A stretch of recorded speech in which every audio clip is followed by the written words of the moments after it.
नमस्कार बच्चों, आप सभी लोगों का एक बार फिर से स्टडी फाइंडर में स्वागत है। आज हम लोग क्लास 9th की एक नया चैप्टर स्टार्ट करने वाले हैं जिसका नाम है पोलिनोमियल।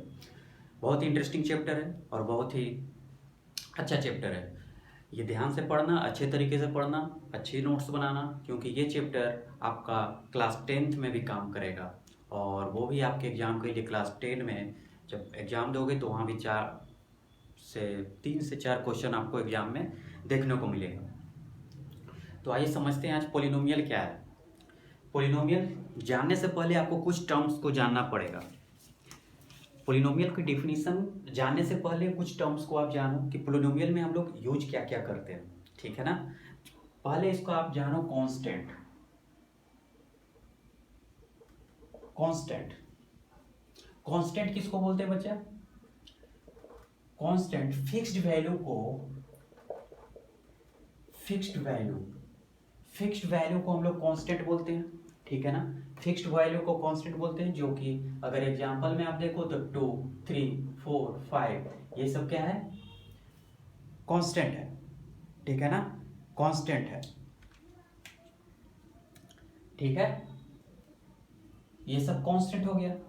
अब कांस्टेंट कहीं कहीं आपको ए बी सी डी इस टर्म भी लिखा हुआ मिलेगा। जब पोलिनोमियल का हम लोग स्टैंडर्ड इक्वेशन निकालेंगे तो वहां पे इस फॉर्म में भी मिलेगा आपको। तो वहां पे लिख दिया जाएगा कि A B C D are constant, ठीक है। वहां पे आपको बोल दिया जाएगा कि ए बी सी डी क्या है? कांस्टेंट है। ज्यादातर में हम लोग 1 2 3 4 5 ही मान लो कि पोलिनोमियल के टर्म में बात करते हैं। अभी आगे नहीं, अभी सिर्फ समझो। मान लो कि कोई इक्वेशन है 2x², ठीक है ना, 2x²। अब यहाँ कहा है कि फिक्स्ड वैल्यू है। कांस्टेंट क्या है? Fixed value. यहाँ पे कांस्टेंट क्या है? 2। अगर यहीं पे आप यहाँ पे 3 कर दो तो ये तो इक्वेशन ही अलग हो गया ना। देखो ये 2x² अलग है, ये 3x² अलग है ना। तो ये अलग अलग बन जा रहा है पोलिनोमियल। इसलिए बोला जा रहा है कि 2 क्या होना चाहिए? फिक्स्ड वैल्यू होना चाहिए, ठीक है ना। फिक्स्ड वैल्यू होना चाहिए। अब एक टर्म्स और यूज होगा आपका, सेकेंड वेरिएबल। वेरिएबल किसको बोलते हैं बच्चा? Variable does not fixed value, does not fixed value. Does not fixed value को हम लोग वेरिएबल्स बोलते हैं। वेरिएबल्स अगर एग्जांपल बात करो आप, एक्स वाई जेड, है ना, ये सब क्या हो गया?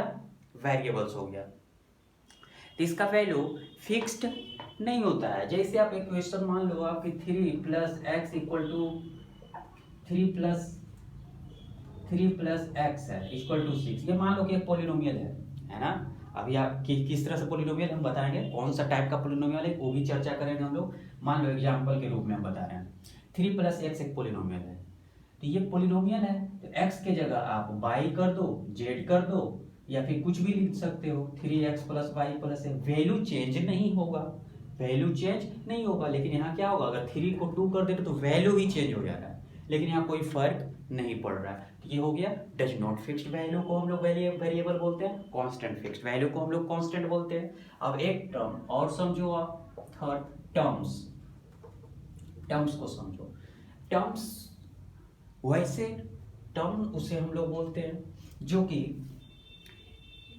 टर्म्स बनने के लिए आपको क्या क्या चाहिए? कांस्टेंट, कांस्टेंट और वेरिएबल,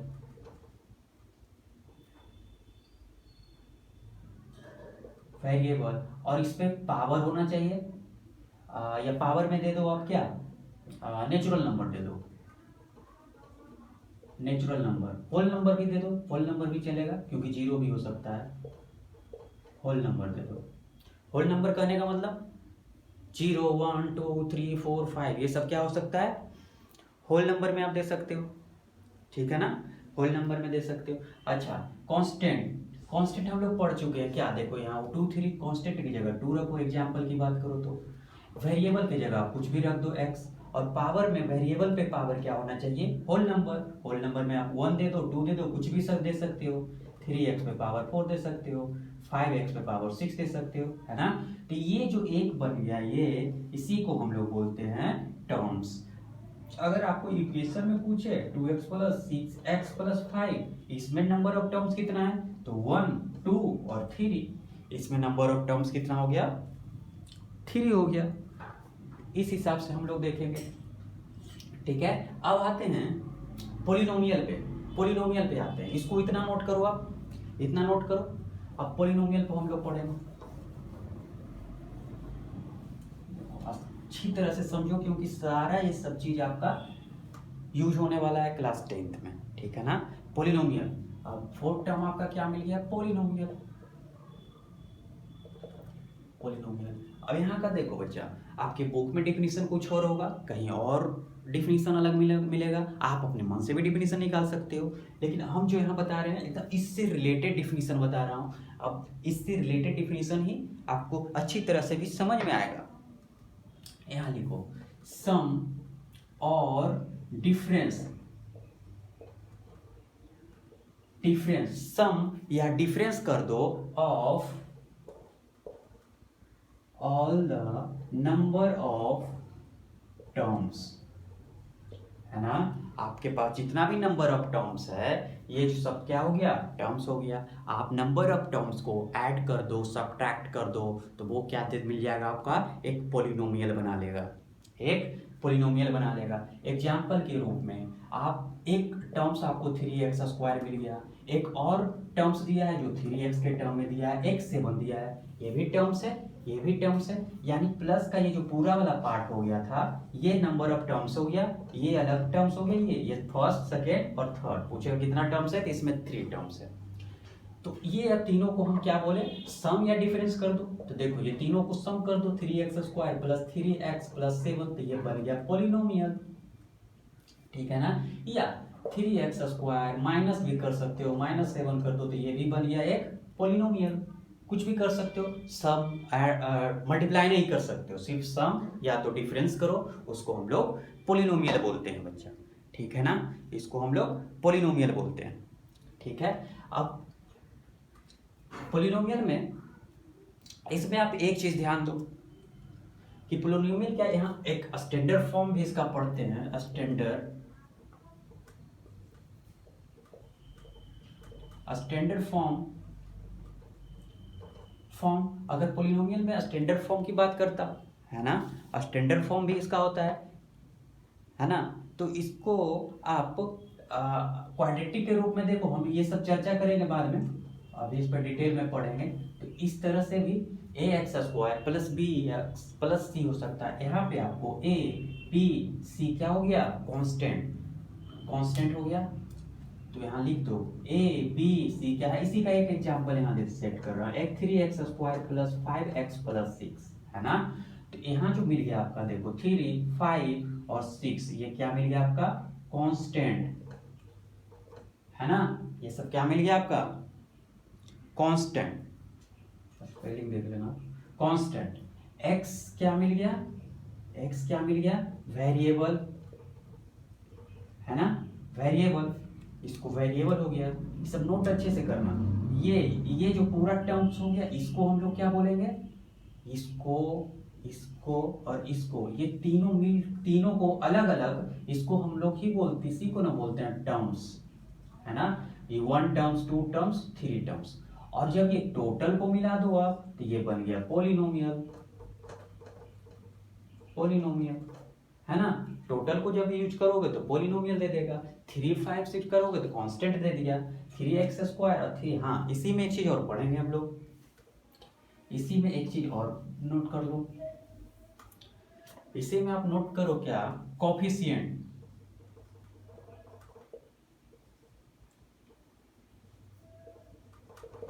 कोफिशिएंट को देखो बच्चा, किसी भी इक्वेशन में जिसका भी कोफिशिएंट पूछे, उसके साथ जो भी मल्टीपल लगा हो, उसे हम लोग कोफिशिएंट बोलते हैं। जैसे कि इस इक्वेशन में देखो आप 3x² प्लस 5x प्लस 6।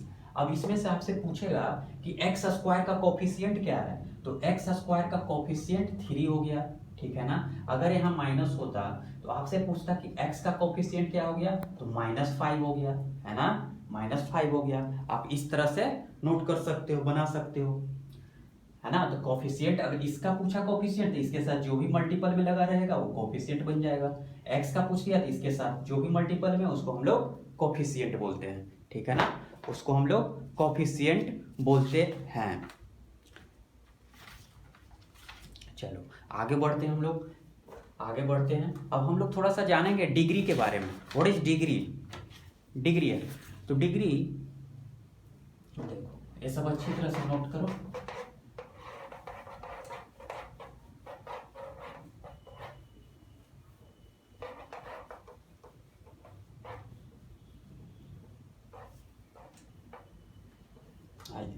अब हम लोग पढ़ेंगे degree of polynomial. Degree of polynomial,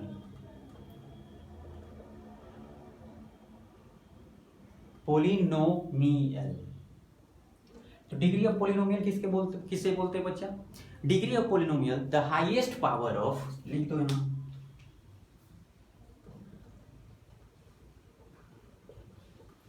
the highest power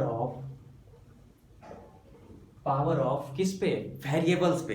highest power of variables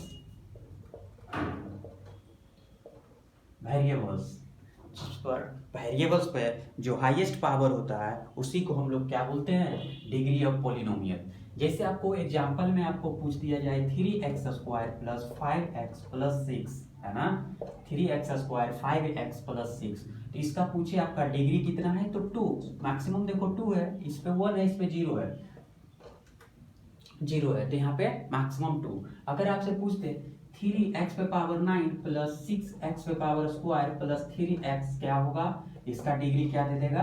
9। इसका डिग्री क्या दे देगा? 9, है ना, इसका डिग्री क्या देगा? 9। अगर आपसे 3x 1/2 + 5x² + 6 इसका पूछ दे डिग्री, तो क्या होगा? क्या होगा इसका डिग्री? इसका डिग्री आप लोग तो 2 बताओगे, लेकिन ये डिग्री ये होगा ही नहीं। पहले तो नंबर ये पोलिनोमियल ही नहीं है, पोलिनोमियल ही नहीं है। तो आइए नोट पॉइंट में लिखते हैं कि कौन सा पोलिनोमियल नहीं होगा, कौन सा पोलिनोमियल नहीं होगा। तो बच्चा इसमें ध्यान रखना कि power of variable is not negative. Polynomial जो एग्जिस्ट करेगा उसमें लिख लेना power of variable. Power of जो वेरिएबल होगा वो पावर ऑफ वेरिएबल निगेटिव में नहीं होना चाहिए, निगेटिव में नहीं होना चाहिए, ठीक है ना। ये फर्स्ट लिखो। सेकंड में लिख दो पावर ऑफ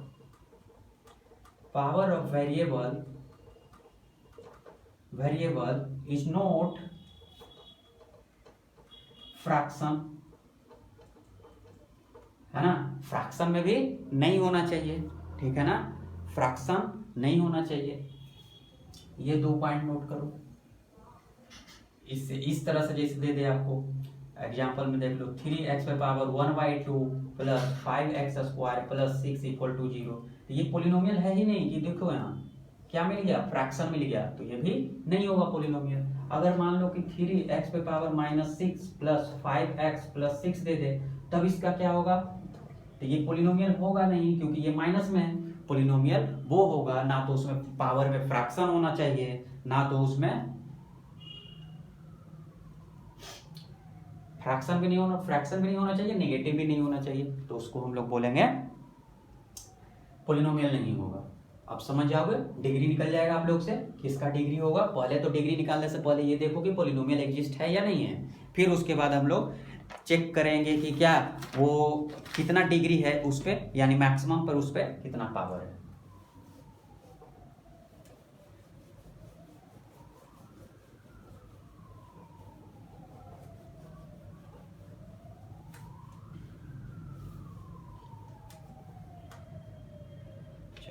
अब क्लासिफिकेशन ऑफ पोलिनोमियल पढ़ेंगे।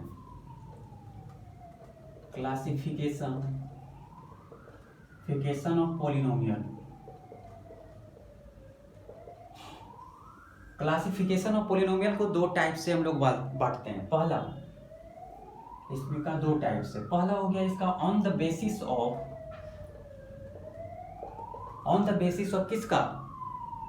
बेसिस ऑफ डिग्री, क्योंकि डिग्री हम लोग पढ़ लिए, डिग्री के हिसाब से बांटेंगे। सेकेंड हो गया on the basis of on the basis of, अभी नंबर ऑफ टर्म्स पढ़े हैं तो टर्म्स के हिसाब से भी देखेंगे, है ना।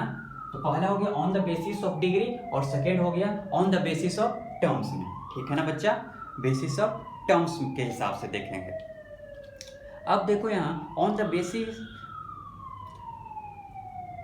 अगर on the basis of terms की बात करो, इसका बात करो, देखो दो कैटेगरी में बांटते हैं। ऑन द बेसिस के बात में इसमें करो तो फर्स्ट इसमें क्या आ जाएगा आपका मोनोमियल, फर्स्ट इसमें आएगा मोनोमियल, फिर आएगा बाइनोमियल, फिर आएगा ट्राइनोमियल, ठीक है ना। पहला आ जाएगा इसका कौन सा मोनोमियल, सेकेंड आएगा इसका, सेकेंड में इसका क्या दे देना बाइनोमियल, सेकेंड इसका हो जाता है बाइनोमियल, थर्ड में इसका हो जाता है ट्राइनोमियल,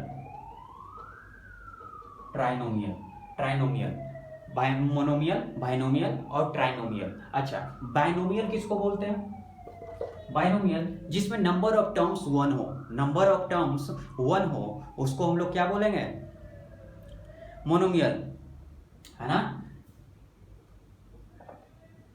डिफिनेशन अपने से लिख लेना, which types of polynomial number of terms is one, है ना। तो number of terms is one, number of terms जैसे 3x² x पे पावर 19, 6 17 y पे पावर 6, देखो एक टर्म्स हो रहा है ना, सब में एक टर्म्स है, ये सब क्या हो गया मोनोमियल।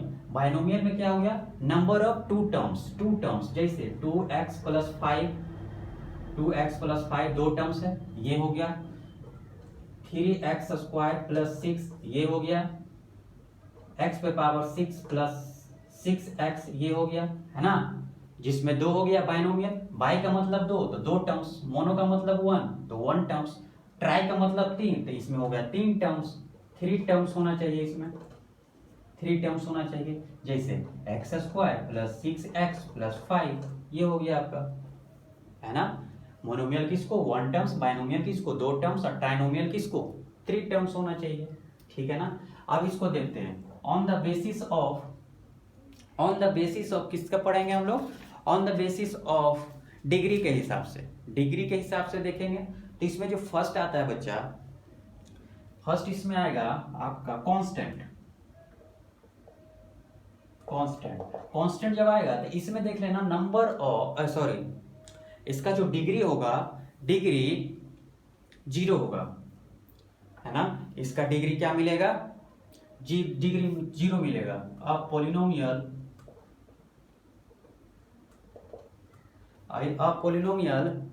ऑफ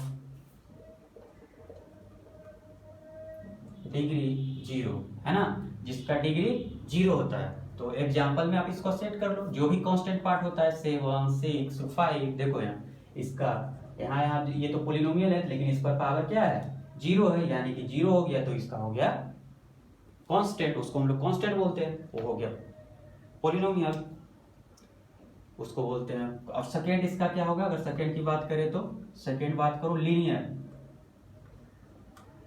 लीनियर और पोलिनोमियल किसको बोलेंगे, अब पोलिनोमियल जिसका डिग्री क्या होना चाहिए 1 होना चाहिए, ठीक है, इसका डिग्री 1, तो इसमें दे दो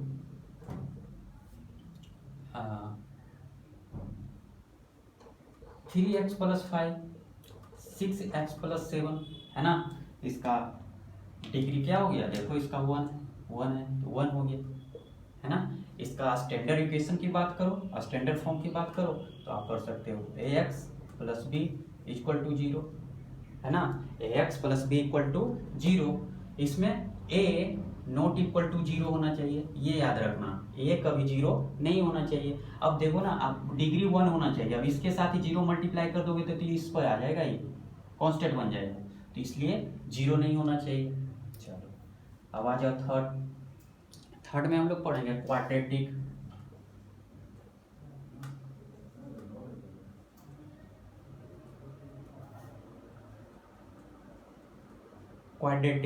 क्वाड्रेटिक होता है जिसका डिग्री जिसका डिग्री 2 हो उसको हम लोग क्वाड्रेटिक बोलते हैं, यानी डिफिनेशन लिख लेना, a polynomial of degree 2 is called quadratic, है ना।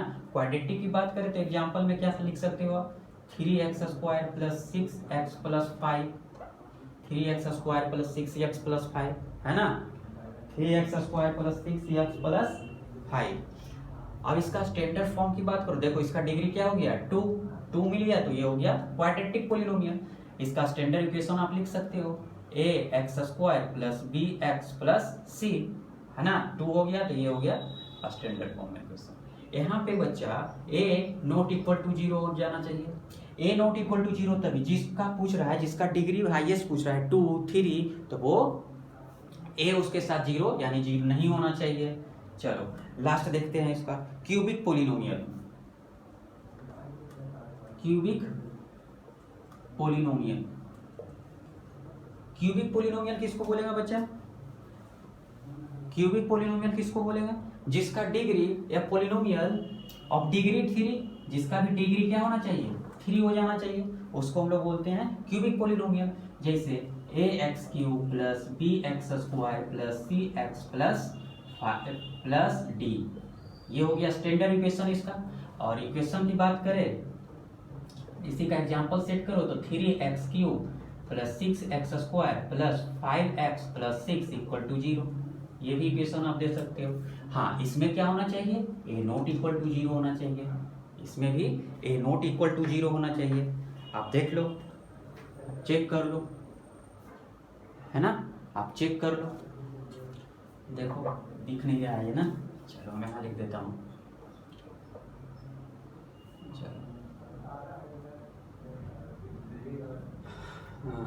चलो इतना लिखो, क्यूबिक पोलिनोमियल ऊपर बताता हूँ, क्यूबिक पोलिनोमियल इतना नोट करो, आप नोट करो,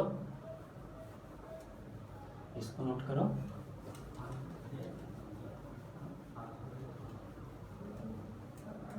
चलो देखो क्यूबिक पोलिनोमियल, इसका यहाँ दे देता हूँ example, cubic polynomial. Cubic polynomial किसमें बोले थे, अ पोलिनोमियल ऑफ डिग्री 3, जिसका डिग्री 3 हो उसका, अगर स्टैंडर्ड फॉर्म की बात करो ax³ bx² cx plus d, है ना, ये हो गया example 3x³ plus 6x² plus 5x plus 5 equal to 0, ये लिख सकते हो अपने मन से, जो भी एग्जांपल सेट कर सकते हो। बस सिर्फ यहाँ ये करना चाहिए कि डिग्री कितना है 3, तो जिस पे डिग्री लगा हुआ उसके सामने वाला जो मल्टीप्लाई कोफिशिएंट होगा वो 0 नहीं होना चाहिए, यानी यहाँ लिख लो a not equal to 0, b 0 हो सकता है, c 0 हो सकता है, d 0 हो सकता है, लेकिन जिसके साथ डिग्री 3 लगा हुआ है वो 0 नहीं हो सकता है। चलो आज के लिए इतना है, अच्छा इसको नोट करो, अच्छी तरह से इसको पढ़ो, फिर से मिलेंगे, इसका फिर से इंट्रोडक्शन, उसमें पढ़ेंगे remainder theorem, zero of polynomial क्या होता है, और उसका डिटेल में चर्चा करेंगे। आज के लिए इतना ही, थैंक यू।